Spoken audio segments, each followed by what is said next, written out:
Tonight we are going to start a new study in 1 John. I thought we'd start in 1 John and then go on to 2nd and possibly 3rd unless you get really tired of me. And then somebody else can do one.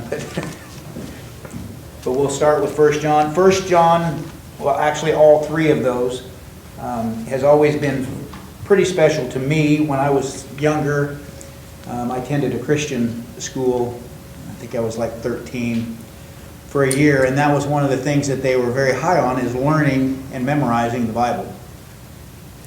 And at one time I could quote 1st, 2nd, and 3rd John from memory. Unfortunately, with the advanced age that I have right now, it's all very familiar, but I cannot quote it like I used to.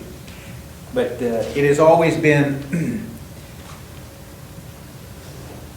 books that I have been very attached to because of that reason.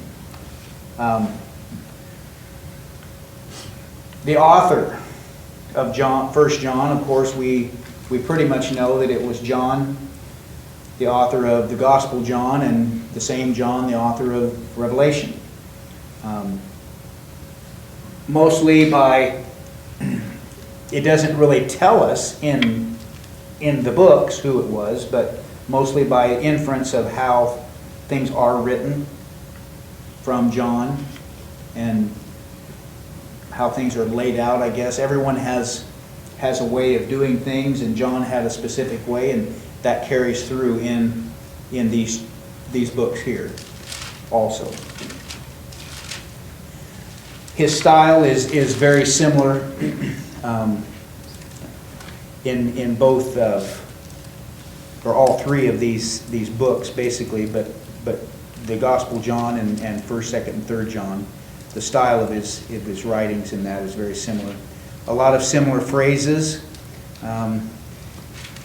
If you compare a lot of them with how they were quoted in John and then over in 1 John, and that a lot of them were very similar.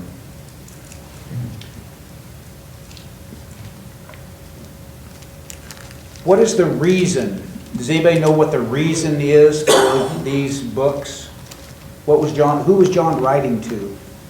Was there anybody specific that he was writing to with these? Anybody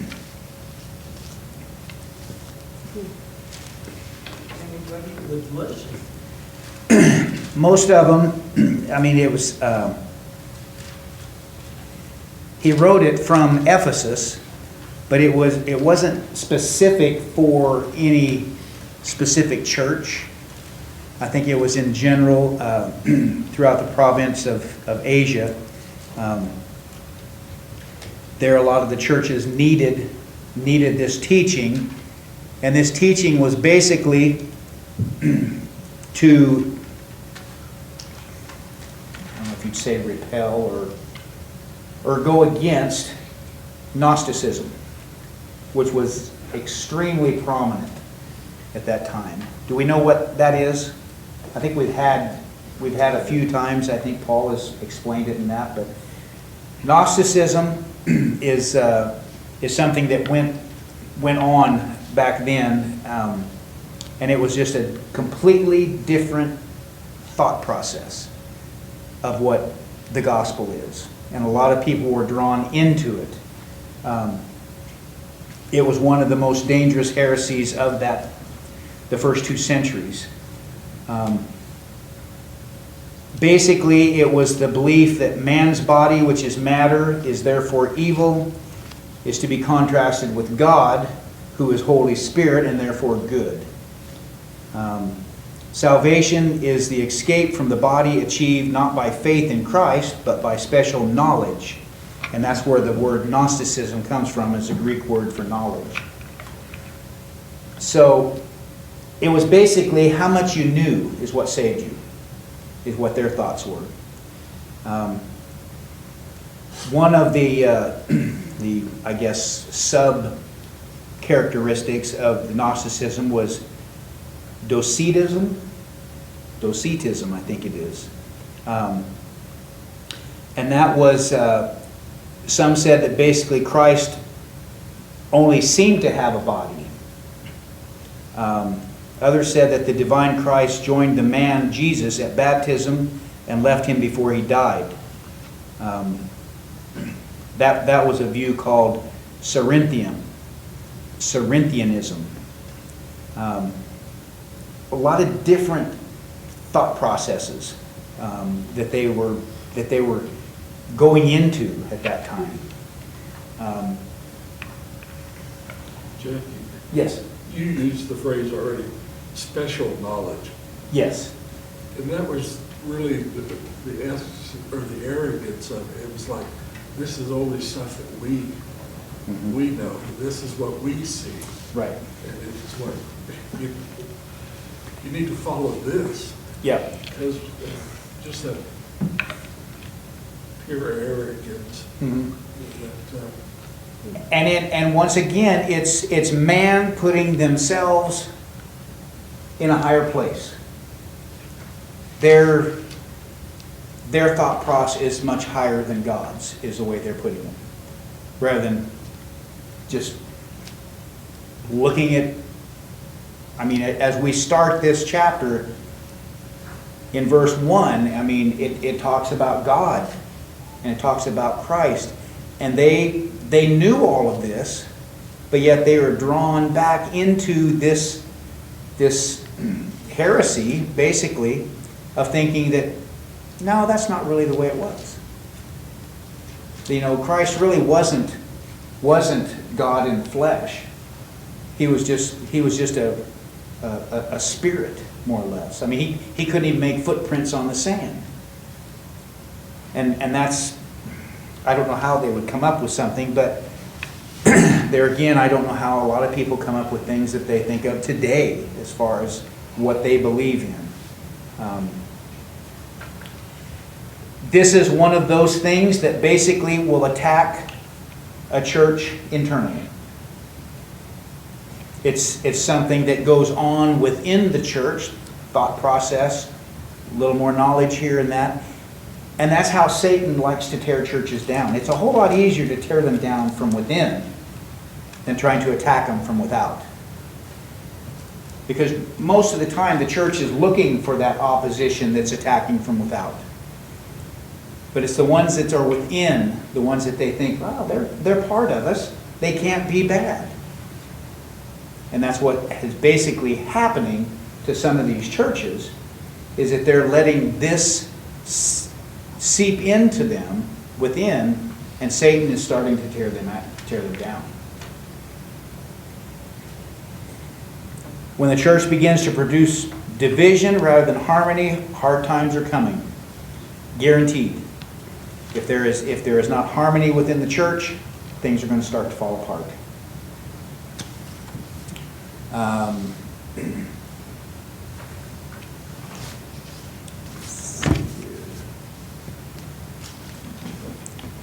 Yeah. Yes. You know, we've been studying Galatians on Sunday morning. Different problem there where men were basically too full of themselves. Right. Same thing here, men get too full of. You notice that all those problems that arise,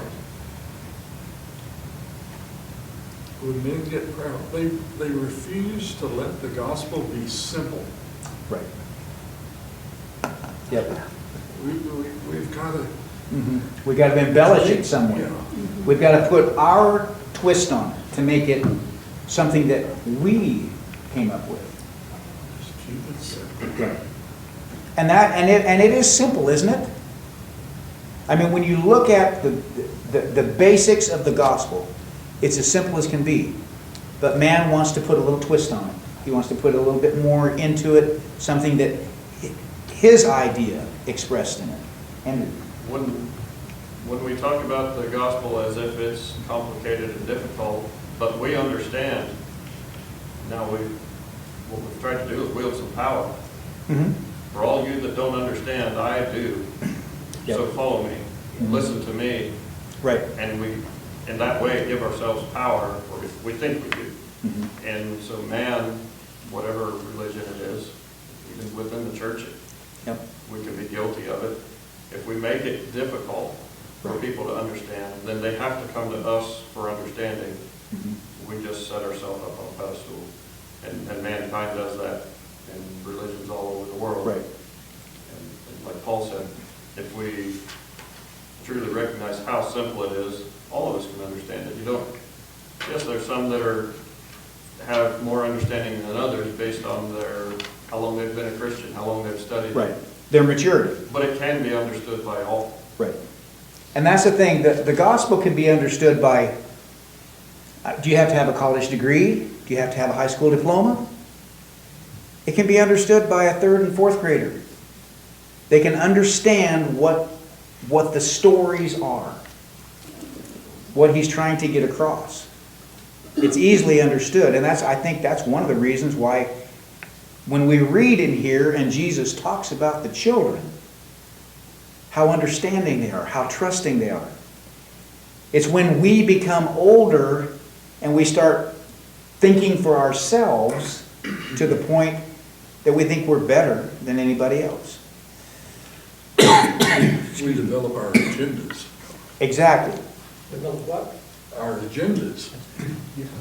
And the thing of it is that is what's happening with this Gnosticism that's coming in, is that they have their agendas, their beliefs. There was 3 main bodies of them. The Ebionites, they basically denied the deity of Christ. The Docetists denied the humanity of Jesus, that he was only a vision. He wasn't physical, he was only a vision. And then the Cerinthians taught that Jesus was just the ordinary son of Mary and Joseph, that God put the divine Christ into him at baptism, and then he took that away at his crucifixion. That he was just a normal man, and that was one of the thought processes of these Gnosticism.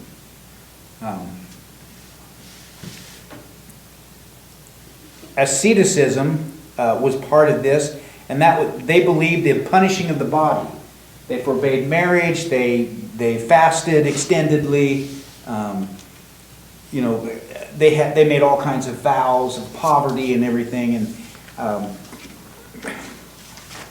once again, that is man putting some kind of stipulation on how you should be, what's going to make you better in God's eyes.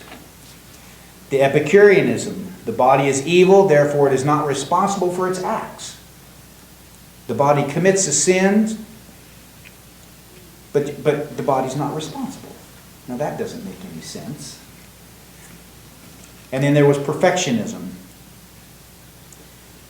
It was impossible for them to sin because they had a second experience of grace. And I'm thinking, where do they come up with these things? I mean, it's just like, ooh. So there was basically,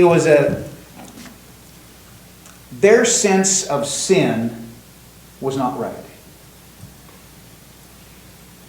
It was an inadequate sense of sin. They didn't think sin was that big of a deal. I mean, it's like, the body is bad. It's matter. It's sinful. And the spirit is good. That's God. So they didn't have any idea what sin really was, other than, I think, probably just the pleasures of life. So this is basically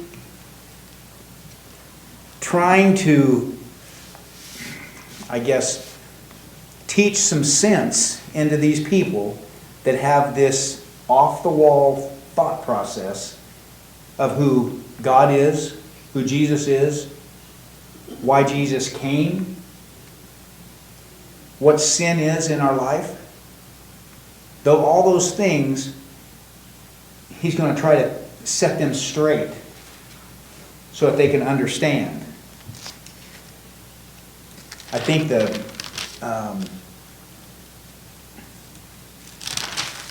it will be self-evident as we go along here, starting in chapter 1, just exactly what he's trying to teach these people here. Let's start in verse 1 of chapter 1, 1 John. And we're going to probably go here, just get the first 3-4 verses probably, and then we'll be out of time here for Roger's devotional here. But starting in verse 1. That which was from the beginning, which we have heard, which we have seen with our eyes, which we have looked at and our hands have touched. This we proclaim concerning the word of life. That one verse has so much in it. That which was from the beginning. If we go back to John 1, it pretty much starts the same way, doesn't it? In John 1:1, it says, "In the beginning was the Word, and the Word was with God, and the Word was God." He was with God in the beginning. Who is it talking about there? Christ. So in here it says, that which was from the beginning, which we have heard, which we have seen with our eyes, which we have looked at and our hands have touched. This we proclaim concerning the word of life. Who's it talking about there? Christ. I mean, and if you look at that, they heard him. John was one of the disciples, right? He was one of that Jesus loved. One of the sons of thunder. He's seen him with his own eyes. He heard his words. He touched him. He was there.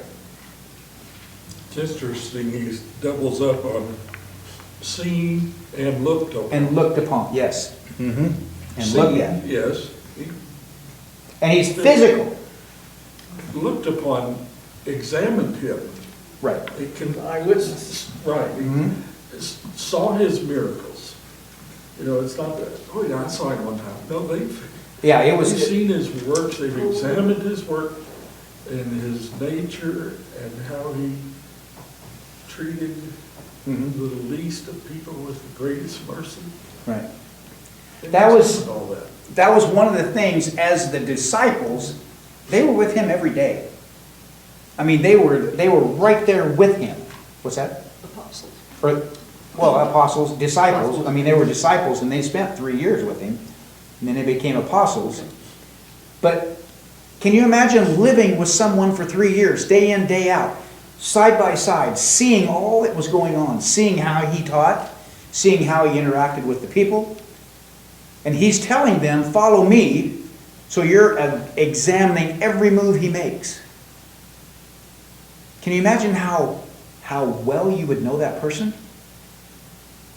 I mean, when you're out and you're sleeping on the ground together, when you're eating around the campfire together, you get to know that person very well. That's what John is explaining here. We've not only heard his words,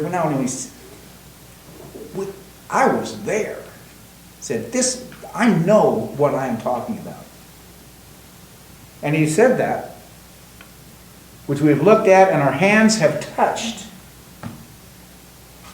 They were in close contact. This we proclaim concerning the word of life. The life appeared, we have seen it, and testified to it.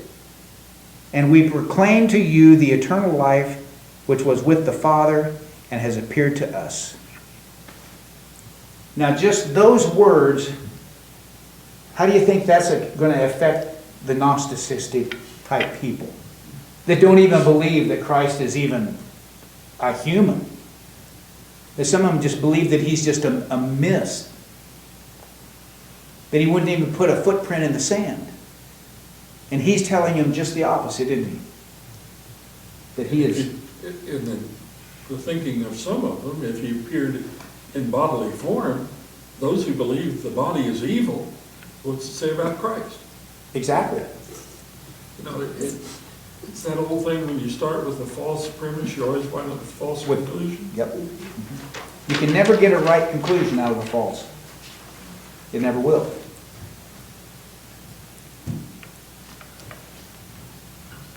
We proclaim to you what we have seen and heard, so that you also may have fellowship with us. And our fellowship is with the Father and with His Son, Jesus Christ. We write this to make our joy complete. He's combining God and Jesus Christ together, isn't he? And he's showing them this is not a lesser person here. This Jesus, God is not just spirit. He came as a man also.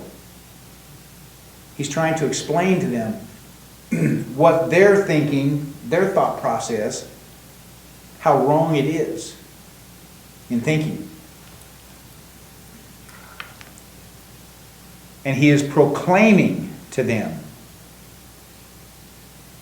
And once, and I don't know how many times he says, we have seen and heard. He keeps going over that. We have seen and heard. This is something that we personally have experienced. So that you also may have fellowship with us. So what's happening basically is that within these churches that this is being taught in, the fellowship is being broken because of these Gnostic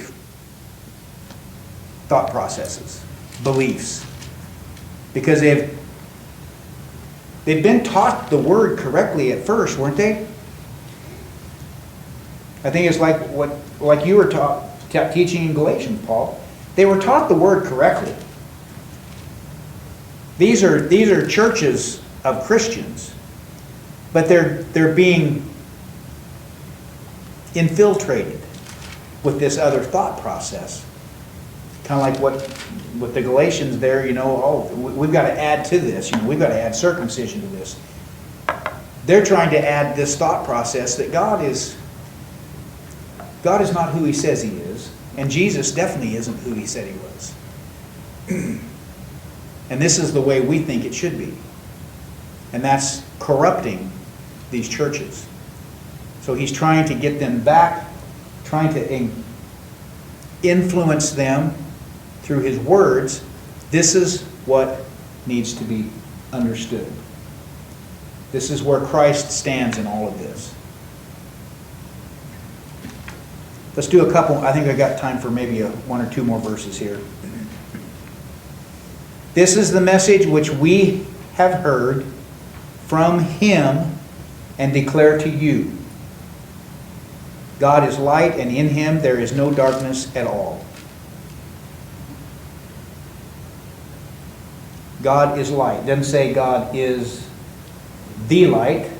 It doesn't say God is a light. It says God is light. Period. And in Him there is no darkness at all. Can there be darkness with God? Darkness just simply is not consistent with His eternal purpose. Exactly.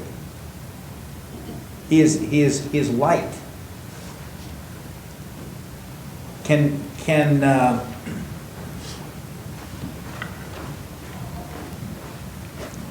darkness exist with light? What is darkness? It's a lack of light, isn't it? In the beginning, what did He create? Let there be light. Because there was darkness on all the earth. He wants light to be shown. And I think it was Dan that preached on letting our light shine. Why does He tell us to let our light shine? because it's a reflection of Him. He is light. When we are His children, we should let our light shine so that it reflects His light to all those that are around us.